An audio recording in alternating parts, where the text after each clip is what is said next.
Bien. Bueno, seguimos.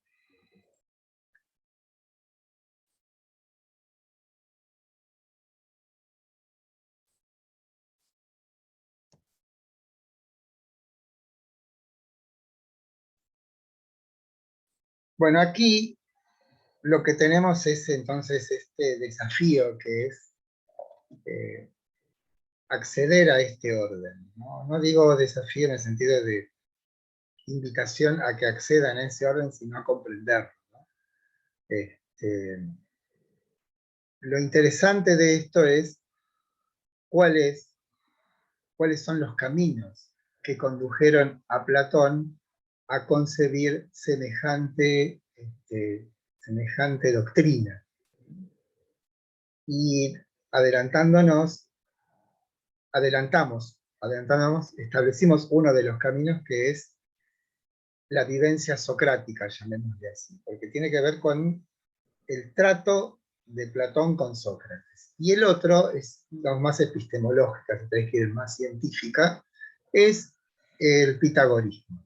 Pero después nos vamos a detener en Pitágoras, hay un video muy interesante sobre Pitágoras, muy lindo, que tiene que ver con la relación de la matemática con la música. O sea, la matemática aquí tiene un peso central, pero tengamos en cuenta que cuando decimos matemáticas, y el mismo Platón lo dice, no se está refiriendo a un instrumento que nos sirva para controlar, contar, comerciar, sino debiéramos remitirnos al sentido de la palabra originaria de la matemática, que es mantía, que quiere decir sabiduría, y que siempre tiene digamos, un sabor esotérico. ¿Eh? Piensen, por ejemplo, que el nombre de oráculo es Manteión, y el mismo Platón dirá en el Fedro que la locura es la madre de la sabiduría, manía, mantía. Bueno, no la locura patológica, sino, digamos, la posesión de algo divino es lo que nos conduce a la sabiduría. Bien, vamos a ver en principio qué es este orden de las ideas. La cuestión de la perfección, ya lo hemos dicho varias veces, pero no está de más repetirlo. Perfecto quiere decir completo, que no le falta nada para hacer. Lo perfecto no puede provenir de lo imperfecto. Una cosa rectangular no puede ser el origen de nuestra idea de la rectangularidad. O sea, el ejemplo más común es, supongamos que nosotros creemos que nuestra idea de rectángulo proviene de la observación, de la percepción de entes rectangulares. Eso es lo que dice el sentido común, que de la visión de muchas cosas en apariencia rectangulares, nuestro espíritu abstrae una nota común de todos ellos, que es la rectangularidad. Pero la objeción platónica a este tipo de argumentación sería que de lo imperfecto no puede provenir lo perfecto, porque el efecto no puede ser mayor que la causa. Esto es, lo imperfecto, la causa, no puede dar lugar a algo mayor, lo perfecto, el efecto. Por lo tanto, el único camino que queda es concebir que la rectangularidad no pertenece en su origen a nuestro trato con las cosas, sino que a la inversa, las cosas rectangulares se vuelven rectangulares porque son iluminadas, alumbradas, sostenidas, asistidas por una idea previa, que es la rectangularidad en sí, que solamente puede, digamos, estar puesta, asentada en el alma, porque siendo el alma, o teniendo el alma el carácter de la inmortalidad, ¿sí? Y siendo que las nociones matemáticas son inmortales porque son independientes de los individuos. El teorema de Pitágoras se ha repetido miles de millones de veces a lo largo de la historia, y sin embargo el teorema permanece idéntico a sí mismo. Los que no permanecemos idénticos somos nosotros, los seres humanos, que tenemos que conocerlo en todo caso. Bueno, eso es este tipo de percepciones acerca de entes de carácter ideal, es lo que llevó a Platón a establecer esta doctrina, que les adelanto, no es que simplemente haya un montón de ideas en nuestra alma o donde fuere, sino que esas ideas están organizadas sistemáticamente, y eso es lo más importante de todo esto, ¿no? Las ideas no pueden residir en el cuerpo, en tanto este es mortal y ellas no. Lo que exhibe su naturaleza es que en ellas encontramos saberes que no pueden provenir de los datos sensibles, otra vez, ya estoy cansado de decir fragmentarios, ¿no?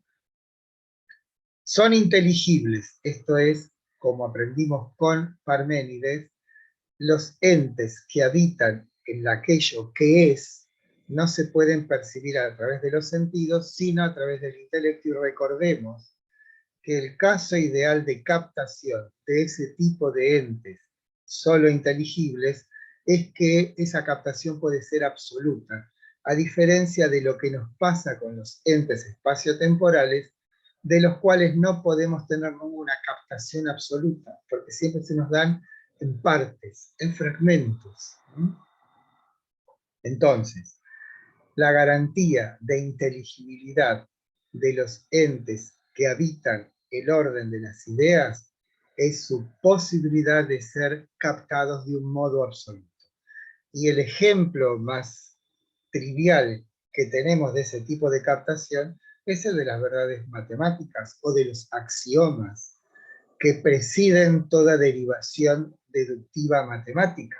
O sea, aquellos saberes que en principio no necesitan ser explicitados, porque la sola enunciación de ellos nos aporta una evidencia absoluta. Estos captan lo cambiante y lo efímero. La inteligencia, en cambio, es apta para conocer lo permanente, que es inengendrado e inmutable, eterno. Lo sensible es engendrado y tiene como modelo las ideas. En tanto copias son un modo caído, sujetos a la sucesión temporal. Son y no son. En cambio, lo que es atemporal. Bueno, aquí adelanto que lo que dirá Platón acerca de cuál es el fundamento de aquello que nosotros captamos en el orden del espacio temporal no son sino copias, por lo tanto, formas degradadas del orden perfecto de las ideas. Vemos cipreses, hayas, abedules, ombúes, robles, que no son más que sucedáneos, expresiones, y ahora sí, abstracciones de la idea de árbol. Bien. Inspiración matemática. Si hay una manera de poder uno deslizarse, esto que llamaremos después dialéctica, en el orden de las ideas, tiene como modelo la deducción matemática. Entendemos por deducción un procedimiento intelectual, un método que tiene obviamente por fin develar algo verdadero, y ese método tiene un camino que parte de determinadas nociones que, como decíamos recién, no necesitan ser explicitadas, llamadas axiomas.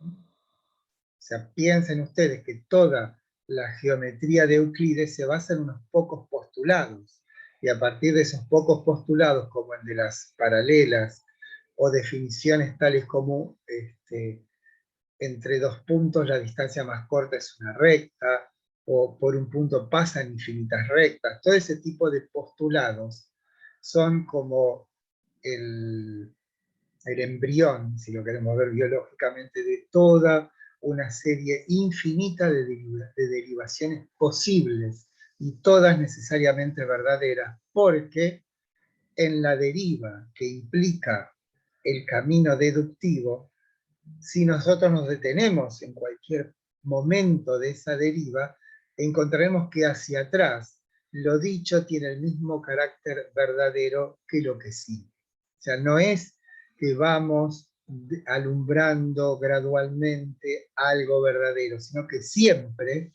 estamos en lo verdadero. Lo que hacemos en todo caso es explicitarlo. Bueno, eso es la matriz de lo matemático que luego toma Platón y lo aplica al orden de las ideas y lo llamará dialéctica. Pero la inspiración es el proceder matemático. Tengan en cuenta ustedes que la matemática griega, creo que ya lo dijimos en algún momento, que proviene o tiene su origen en la matemática egipcia. Pero la matemática egipcia, como hemos dicho, está orientada unívocamente hacia la agrimensura o hacia la medición. Es matemática aplicada. Lo que alumbraron o vislumbraron los griegos es una matemática puramente especulativa, donde no hay una finalidad práctica inmediata a la cual aplicar un procedimiento matemático, sino que lo que existe es este vislumbrar un campo infinito de posibilidades que nos da este tipo de nociones.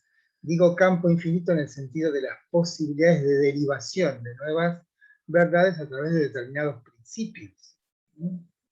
Eso es lo que ellos descubren, lo que sería hoy diríamos la matemática pura.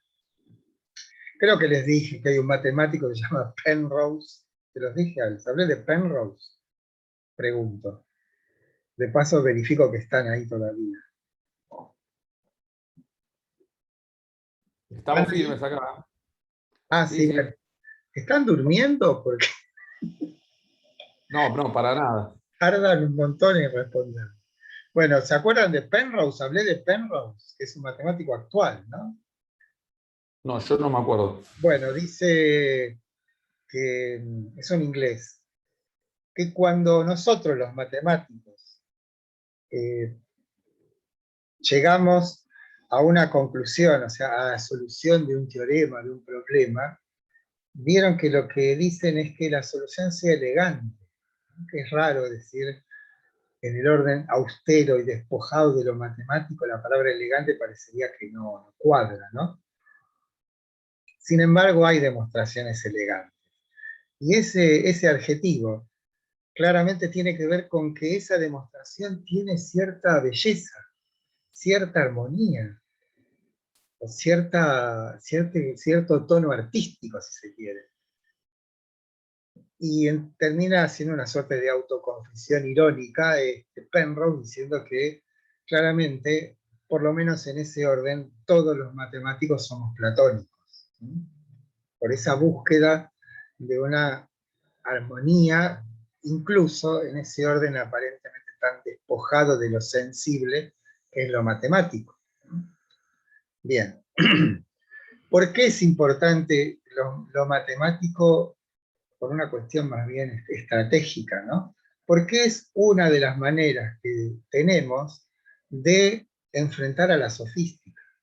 Si los sofistas afirman que el hombre es la medida de todas las cosas, esto es, que el conocer deriva necesaria y universalmente de las opiniones, de lo que a mí me pasa, de lo que yo siento, de vivieron como sea. Yo lo siento así, bueno. La matemática nos muestra un orden de verdades que no tiene que ver con los individuos. La matemática no es opinable. ¿Sí? El orden de verdades de lo matemático no es la emergencia o la ocurrencia más o menos imaginativa de un individuo, sino que es un orden que en todo caso el individuo accede, y cuando accede queda de algún modo suspenso de lo matemático. No es él quien decide las verdades inmersas en lo matemático, sino que en todo caso lo matemático le concede la posibilidad de integrarse a él, ¿no? Bueno, pero en la cuestión así de todos los días, la matemática es un instrumento eficaz de terminar con el relativismo y el escepticismo sofístico. Pues si lo queremos ver desde esa perspectiva, también la matemática es un instrumento. ¿Sí? Un instrumento que muestra la existencia de verdades independientes de las opiniones, ocurrencias de los individuos, ¿no? Del sujeto. En su lucha contra los sofistas, la matemática es un arma esencial, ya que sus verdades no son opinables. Ya el hombre no puede ser la medida de todas las cosas como quería Protágoras. Un modo de comprender la filosofía de Platón y toda gran filosofía es conocer quién o quiénes son sus adversarios. En nuestro caso, claro está, son los sofistas, no los sofistas, escépticos y relativistas. Lo que intenta Platón con su doctrina de las ideas es extender, esto es importante, ¿sí? Porque este sería el deslizamiento mental que ocurre en el espíritu de Platón, ¿no? Lo que intenta Platón con su doctrina de las ideas es extender a todas las cosas el mismo carácter de certeza que reciben los entes matemáticos. De ahí ideas como la de justicia, la belleza y la idea del bien. O sea, esas ideas claramente no comprenden el orden de lo matemático. Lo que hace Platón es extender el tipo de certeza de lo matemático a otro tipo de entes, ¿no? Como por Perdona, ejemplo, Eduardo. sí, ¿Y qué opinaban los sofistas de esto, de la justicia, de la matemática? este, mira, ¿Todo no relativo hay, para lo que ellos? pasa es que no es no está escrito el diálogo entre Platón y los sofistas. En todo caso, lo que hace Platón es hacer intervenir a los sofistas en todas sus obras casi, como si fueran los contendientes. ¿Sí? En el caso del Laques, si bien Laques y Nicias, que son los interlocutores de Sócrates, no son sofistas, utilizan el mismo instrumental de los sofistas para argumentar. ¿Mm? En realidad, insisto, los sofistas no son una escuela filosófica. Yo no creo que en Bueno, ningún chamullero de la momento, actualidad. no creo que en ningún momento se sientan rozados por las críticas platónicas, ¿no? Es más bien un escenario que se nos ofrece a nosotros que algo que perturbe a los sofistas, porque, insisto, la intención sofística no es la de acceder a la verdad, sino la de ser eficaz, la de tener éxito en todo caso, que lo tuvieron, pero no hay una controversia filosófica seria, porque el contendiente no es un filósofo. No sé si me explico. Es Sí, como sí, no, hablamos de no se diferentes. produjo un ¿Cómo? debate televisivo entre ellos. Claro, no hay juegan en diferentes ligas, digamos, así como se dice. No, Está no, claro, está claro. no interesa. Su asunto no es ese, su asunto son los hechos, la cuestión pragmática, ¿no? Lo que sucede. Y Platón se pone en un orden de lo que es la causa o la condición de posibilidad de lo que sucede. Es como que la sofística permanece en esto que vamos a ver después, que es la caverna. Bien, deducción. Esto es el modo que tenemos nosotros de deslizarnos por el orden de las ideas, como hemos dicho, ¿no? Posibilidad asombrosa. A partir de determinadas definiciones indubitables, axiomas, y desde ellas formular proposiciones con el mismo valor de verdad de aquella que les dio origen. Las verdades matemáticas que surgen en el movimiento de la deducción contienen en sí el mismo tipo de certeza que surge de su completa inteligibilidad, a diferencia de la percepción sensible que siempre deja un aspecto oculto. Bueno, esto ya lo hemos dicho varias veces, y cuando miro, no sé, el borrador del pizarrón nunca lo veo completo. Ningún ente espacio-temporal tenemos la capacidad de poder captarlo absolutamente. Bueno, como tengo miedo de que se nos haga la hora, les voy a pasar el video de los pitagóricos, ¿sí? Que está muy bueno. Pitágoras amaba a los números apasionadamente.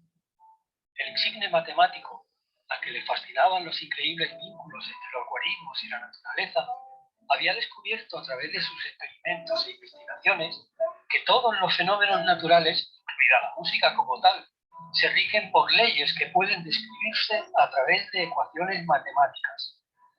Y sabía, por tanto, de la íntima relación entre la armonía musical y los números. Pero Pitágoras se irritaba cuando escuchaba a algunos músicos inexpertos en afinación tocar sus liras destempladas. Por eso buscaba una ayuda mecánica para el sentido del oído, que fuera a la vez fiable e ingeniosa, y capaz de ayudar a aquellos músicos a afinar sus instrumentos mediante un procedimiento metódico.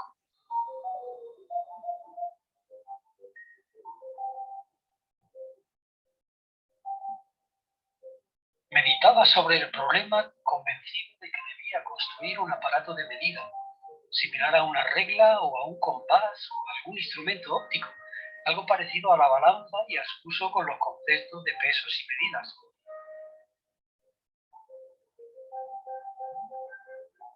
Y un buen día, mientras paseaba abstraído en sus pensamientos, pasó ante la puerta de una fragua y le llamó la atención cierta cadencia de golpes de los martillos de los herreros al golpear el metal sobre los yunques. Se detuvo un rato a escuchar y se dio cuenta de que cuando sonaban solos o a la par algunos de aquellos martillos, se producía una elegante armonía de retumbos. En cambio, con el sonido de otros martillos distintos, la agradable armonía desaparecía. Su astucia matemática le hizo comprender que allí seguramente podría encontrar la solución al problema de la música. Así que echó a correr hacia la fragua para inspeccionar in situ los elementos que producían aquellos ritmos y acordes, y observó que al golpear a un tiempo la mayoría de los martillos se lograba un sonido armónico. En cambio, cualquier otra combinación que incluyera un martillo concreto producía siempre un sonido desagradable.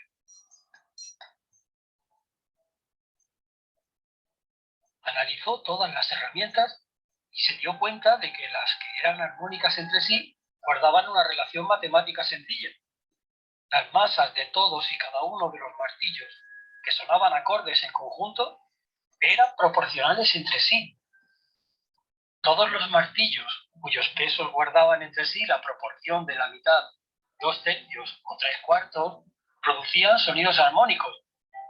Sin embargo, el peso del martillo que provocaba la disonancia al golpearlo al unísono con cualquiera de los restantes no mantenía una relación simple con los pesos de los demás martillos.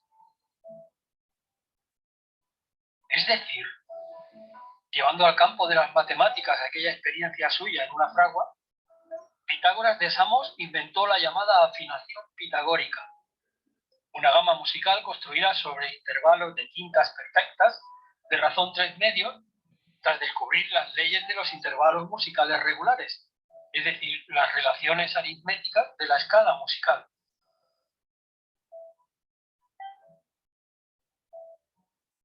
A partir de aquel día, Pitágoras en su academia hacía comenzar la educación por la música. Para los pitagóricos, la música poseía además un valor ético y medicinal. Por medio de ciertas melodías y ritmos, sanaban los rasgos de carácter y las pasiones de los hombres y atraían la armonía entre las facultades del alma. Y así, queridos amigos, fue como el gran sabio Pitágoras estableció el orden, la proporción y la medida en la música.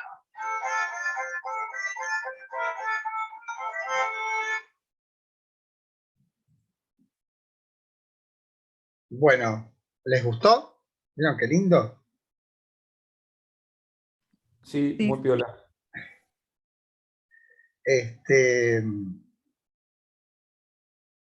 La cuestión de los pitagóricos, voy a hablar un poquito de los pitagóricos, supuestamente sería la primera vez en la historia en que el vínculo entre el individuo y el universo se establece con un procedimiento controlable. Por ahí digo una cosa muy extraña, pero el hecho de haber Pitágoras descubierto esa armonía de la que hablaba el video, entre, dado el caso, las cuerdas de la lira, que tiene que ver con el tamaño de la lira, y la nota que sale según el tamaño, o sea, esa es la proporción. Pero lo interesante de esto, qué horrible.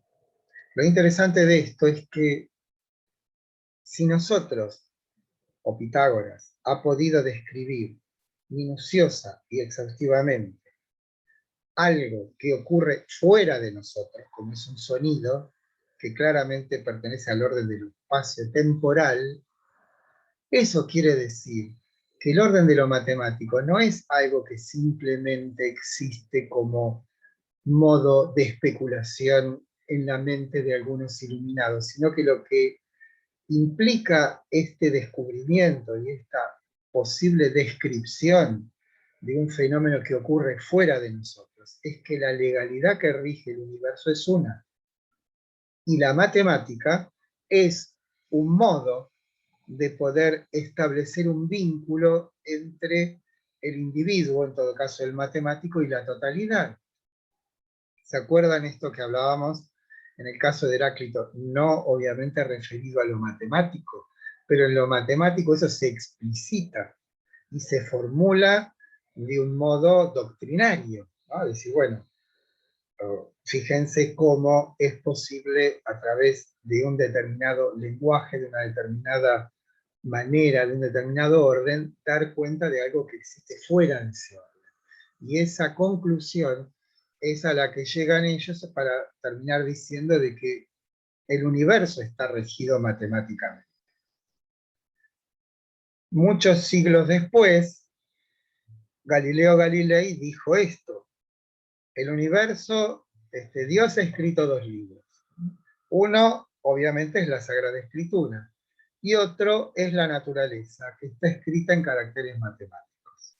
Fíjense la influencia secreta pitagórica en la ciencia moderna, ¿no?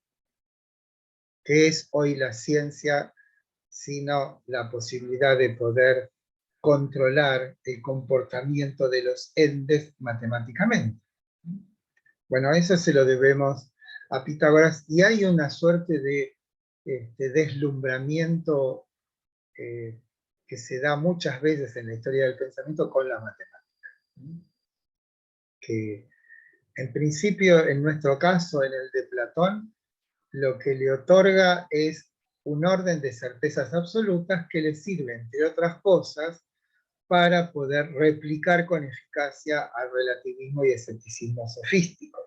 Pero por otra parte es el fundamento, el pie que le da para poder establecer una doctrina completa, que es la doctrina de las ideas, que si bien no está poblada de entes matemáticos, como veremos, lo matemático es un peldaño necesario para poder acceder a ese saber absoluto. Bien, ¿cuánto nos queda? Bueno. Lo ideal en el sentido común de la palabra, el orden de las ideas, es invisible a los ojos del cuerpo. Esto no sería otra manera, una manera diferente de decir aquello que dijimos recién, que aquello que hace posible la experiencia no aparece en la experiencia. O sea, lo matemático como tal no es, o sea, los números no se perciben en la realidad, no existe. Las leyes o los teoremas matemáticos no existen digamos, no es un aporte de la experiencia. En todo caso, hay un descubrimiento de lo matemático y, de un modo casi misterioso y enigmático, eso matemático es susceptible de ser aplicado a las cosas. La conclusión de eso es que no hay dos órdenes sino uno. Bien. Bueno, esto de la abstracción es a la inversa, ¿no? O sea, lo concreto, las ideas, son en apariencia lo más abstracto. Y lo concreto, las cosas, son en realidad abstracciones. ¿Por qué? Porque el abedul, el ombú, todos los árboles que quieran, son abstracciones, están extraídos de la idea de árbol, que contiene en sí la arbolidad, esto es, las notas esenciales que corresponden a todo árbol posible. Y los árboles reales, entre comillas, no son sino formas secundarias, copias de la arbolidad. ¿Sí? Por eso lo abstracto lo más concreto, lo concreto lo más abstracto, esta inversión. Respecto al origen en Platón de tal concepción, hay coincidencia que es deudora de la doctrina pitagórica que Platón conoció de primera mano en su estadía en el sur de Italia, donde los pitagóricos se habían establecido. Los pitagóricos gobernaron una ciudad que se llamaba Crotona, se llama Crotona, que después fueron expulsados y muchos asesinados por una revuelta popular. Tengan en cuenta que la secta pitagórica, que no sería más que la plasmación de eso que nosotros vimos en ciernes cuando estudiamos a Rode o a Dodds, esas sectas que son sectas monásticas, que tienen la particularidad de aceptar por igual a los varones y a las mujeres, y que quien accedía a ese orden tenía que someterse a un disciplinamiento. Ese disciplinamiento tiene que ver con ejercitaciones, o lo que quiere decir ejercicio en griego, que es ascesis. Esto es procedimientos ascéticos que son el vegetarianismo, la abstinencia sexual y el silencio. Según las versiones, 2 años o 4 años de silencio. No sabemos si el silencio tiene que ver con que era respecto del maestro. Recuerden en el poema de Parménides que Parménides escucha, no habla, o que estaban en silencio. Bueno, eso es una práctica común en las órdenes monásticas hoy. El poeta Hugo Mujica, que estuvo en el ¿cómo se llama?, en el monasterio trapense, hizo 7 años de silencio. Es un poco exagerado. Pero esa ascesis implicada en el silencio a lo que nos conduce es a una suerte de conocimiento de nuestra interioridad y de una capacidad de abstención, de abstenerse. ¿En qué? En las opiniones. Es una suerte de vida con examen lo que promueve el silencio. Bueno, todo esto, lo sensible, es lo que afecta a nuestros sentidos y cambia nuestro estado. Es singular porque lo afectante nunca es un concepto o una idea que son captables por la inteligencia. Esto es, lo que ocurre en nosotros con la aparición de un ente espacio-temporal, que es lo que nos está ocurriendo necesariamente desde que nacemos, es que esos entes espacio-temporales nos afectan. Esa afección es sensible, esto es, vinculado a nuestros órganos de los sentidos. Y la implicancia en la interioridad de esa afección es que cambia nuestro estado. Y como sabemos, el estado de nuestra alma o de nuestra mente cambia incesantemente a cada momento. En cambio, aquello que concebimos como las ideas son imperturbables, no cambian jamás. Y su condición es la condición de una asistencia, y esa asistencia es lo que otorga visibilidad a aquello que los sentidos nos aportan. Y esa visibilidad proviene de que desde las ideas hay algo así como una excedencia que es capaz de albergar, abrigar, contener, comprender, totalizar aquello fragmentario que los sentidos nos aportan. Casi podríamos decir que en las ideas hay una cierta actividad, en el sentido estricto de que completan aquello fragmentario que los sentidos nos aportan. Ay, bueno, menos de un minuto. Bueno, nos vamos. Feliz Día de la Patria, estudien a Platón, que les va a hacer muy bien. Y voy a dejar entonces los 2 videos y el PowerPoint, para que lo complete. Igual todavía nos falta un montón. Bueno, hasta el viernes, ¿no? Hasta el viernes que viene. Hasta el viernes. Buen fin de semana. 28. Hasta el El 28. viernes. Chau, chau.